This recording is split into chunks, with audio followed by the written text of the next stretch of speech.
Dans les profondeurs des cavernes humides, là où la lumière ne pénètre jamais, une silhouette massive repose depuis des siècles.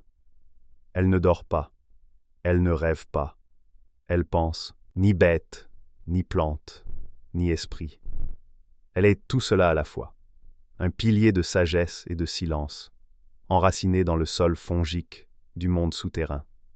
Sa forme, colossale, est composée de champignons entrelacés, de moisissures suspendues, d'écorces molles et spongieuses qui vibrent légèrement, au rythme d'une respiration ancienne. Son visage, il n'en a pas vraiment. Seulement une couronne d'excroissance, de spores chatoyantes qui pulsent à intervalles réguliers, comme un signal vivant. 2 cavités profondes s'ouvrent au centre, 2 puits d'observation où la conscience semble s'agiter. Sans jugement, il ne parle pas.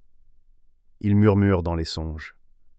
Car sa voix est un nuage de spores psychiques, porté par l'air stagnant, capable de tisser des liens entre les esprits. Ceux qui inhalent ces émanations entrent dans un état second. Ils voient des souvenirs qui ne leur appartiennent pas. Ils entendent des mots qu'ils n'ont jamais appris. Ils se souviennent de vies qu'ils n'ont jamais vécues. Autour de lui, la caverne se transforme en jardin. Des forêts souterraines prospèrent dans l'ombre. Des lueurs bioluminescentes flottent dans l'air. Des créatures étranges s'épanouissent sans bruit. Il est au cœur d'un écosystème caché, un monde clos, régi par le cycle de la vie et de la décomposition. Il ne se déplace presque jamais, mais lorsque des pas étrangers résonnent sur la pierre, il réagit, lentement.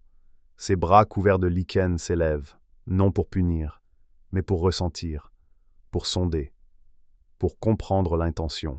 Mais ne vous laissez pas tromper par son calme.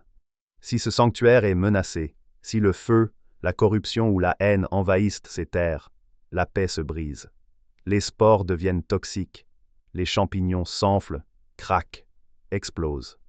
Des racines vivantes surgissent du sol. Même la pierre ploie sous sa volonté. Ce n'est pas une colère, c'est un rééquilibrage. Certains ermites prétendent l'avoir entendu penser. D'autres racontent qu'ils ont fusionné avec sa conscience, qu'ils se sont perdus dans un réseau infini de pensées, de sensations, d'êtres. Certains en sont revenus, changés. D'autres ne sont jamais revenus du tout. Il n'est pas un roi, il n'est pas un dieu. Il est une mémoire vivante, une voix ancienne, un fragment d'intelligence enfoui sous des kilomètres de silence. Je suis, un myconide ancien. À la semaine prochaine pour une nouvelle créature. Dis-moi en commentaire laquelle tu veux voir.